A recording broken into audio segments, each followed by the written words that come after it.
Do you think Make in India is working? Do you think so? 6 candidate है, वो आपके लिए लड़ाई लड़ते हैं, सबके सब नाम लड़ाई लड़ते हैं. कहाँ हैं उनके नाम? I'm a serious politician. आपके लिए मैं पप्पू हूँ.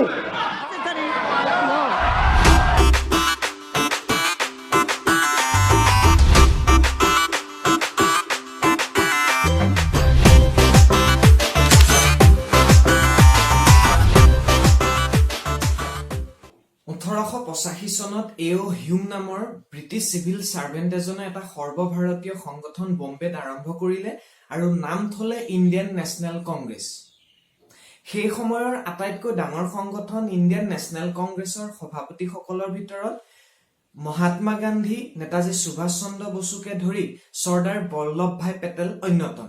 তেতিয়ালৈকে ঠিকে আছিল, কিন্তু যেতিয়াৰ পৰা মতিলাল নেহেৰু, জৱাহৰলাল নেহেৰু, ইন্দিৰা গান্ধী, ৰাজীৱ গান্ধী, তাৰপিছত সোনিয়া গান্ধী, এতিয়া ৰাহুল গান্ধী সভাপতি হৈ গোটেই দলটো এটা পৰিয়ালৰ ব্যক্তিগত সম্পত্তিৰ দৰে কৰি পেলালে. কংগ্ৰেছৰ বৰ্তমানৰ যিজন সভাপতি, যিজন আগন্তুক দিনত ভাৰতবৰ্ষৰ দৰে এখন বিশাল দেশৰ প্ৰধানমন্ত্ৰী হবলৈ গৈ আছে, তেখেতৰ থাকিবলগীয়া যোগ্যতাখিনি আছে নে নাই তাৰ বিষয়ে কথা পাতোৱা হয়. মাননীয় ৰাহুল গান্ধী, যাক বিজেপিৰ সমৰ্থকসকলে মৰমতে পাপ্পু বুলিও মাতে, তেখেতৰ জন্ম হৈছিল 1970 চনত. স্কুলীয়া শিক্ষা নতুন দিল্লী আৰু দেৰাদুনত আৰম্ভ কৰিছিল যদিও পাছৰ পৰ্যায়ত নিৰাপত্তাজনিত কাৰণৰ বাবে ঘৰতে স্কুলৰ ব্যৱস্থা কৰি দিয়া হৈছিল. ৰাহুল বিনচি নামৰ ছদ্ম নাম লৈ বিদেশত শিক্ষা গ্ৰহণ কৰা ৰাহুল গান্ধীয়ে প্ৰথম পৰ্যায়ত লণ্ডনত চাকৰি কৰিছিল. পাছত ভাৰতবৰ্ষলৈ ঘূৰি আহি নিজাববীয়াকৈ back of service private limited নামৰ প্ৰতিষ্ঠান এটা আৰম্ভ কৰিছিল. কিন্তু নেহেৰু গান্ধী পৰিয়ালৰ কৃপাত সৌভাগ্যক্ৰমে নে দুৰ্ভাগ্যবশতঃ ৰাহুল গান্ধী আহি সোমাই পৰিল এই ৰাজনীতিৰ পথাৰখনত.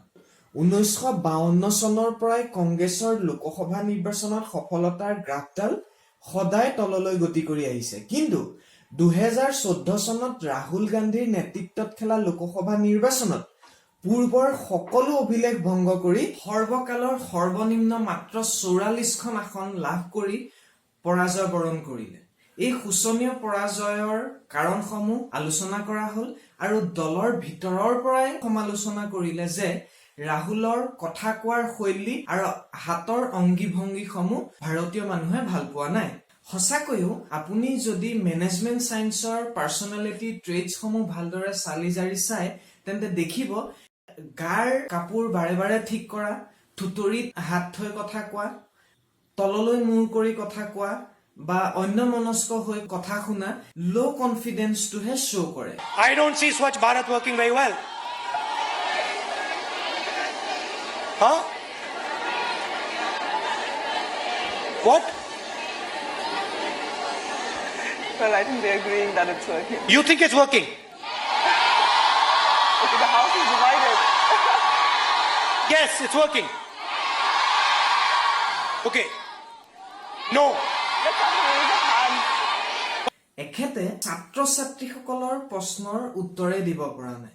কেনেকৈ এই গ্লোবেলাইজেশ্যনৰ সময়ত গোটেই বিশ্বৰ আগত ভাৰতবৰ্ষক দাঙি ধৰিব? পলিটিচিয়ান বা এজন লিডাৰ হবৰ বাবে গোটেই সমাজক নেতৃত্ব দিব পৰা ক্ষমতা এজন মানুহৰ থাকিব লাগিব, অপাৰ জ্ঞান থাকিব লাগিব, কৰ্মক্ষেত্ৰখনৰ প্ৰতি ইণ্টাৰেষ্ট লাগিব, শক্তি থাকিব লাগিব আৰু যি শক্তিৰ ওপৰত ৰাইজৰ ভৰসা থাকিব লাগিব. এখেতৰতো নিজৰ ওপৰতে নিজৰ ভৰসা নাই. কেনেকৈ এখন বিশাল দেশৰ প্ৰধানমন্ত্ৰী হব ভগৱানে জানে. বহু চৰ্চিত এটা ভিডিঅ' চাওঁ আহক. आपके अंदर मेरे लिए नफरत है, आपके अंदर मेरे लिए गुस्सा है. आपके लिए मैं पप्पू हूँ, आपके लिए मैं अलग अलग गाली दे सकते हो, मगर मेरे अंदर आपके खिलाफ इतना सा भी गुस्सा, इतना सा भी क्रोध, इतनी सी भी नफरत नहीं है. मैं कांग्रेस हूँ. No, this is not necessary. No. Nirmala ji.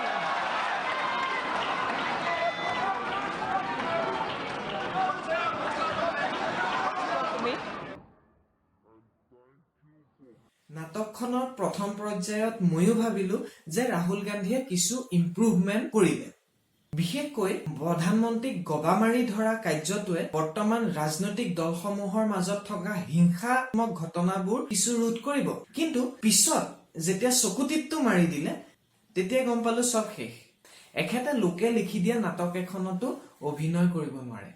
सच्चाई है कि बेरोजगारी बढ़ती जा रही है, पूरा हिंदुस्तान जानता है, हर युवा जानता है।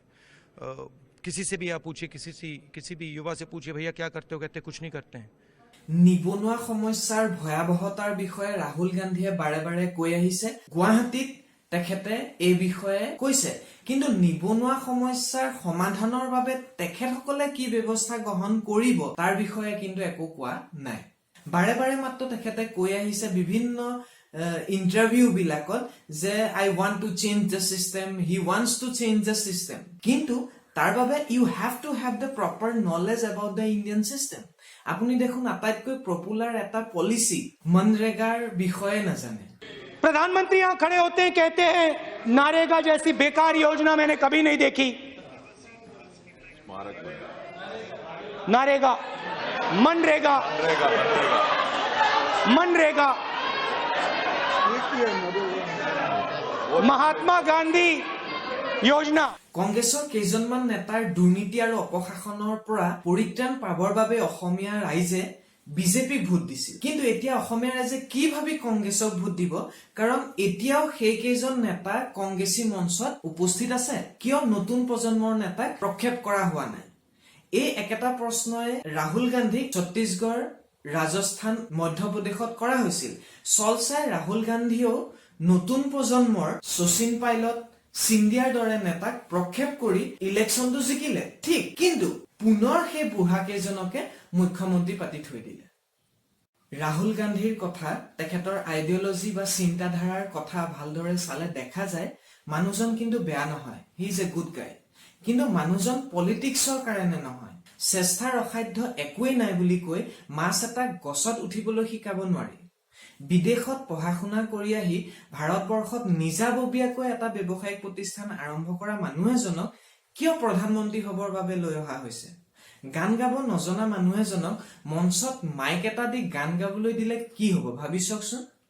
সেইবাবে সোনিয়া গান্ধীকে প্ৰমুখ্য কৰি কংগ্ৰেছৰ সমূহ কৰ্মকৰ্তাক অনুৰোধ জনাইছো যে বেলেগ এজন ব্যক্তিক প্ৰধানমন্ত্ৰী হিচাপে প্ৰক্ষেপ কৰক।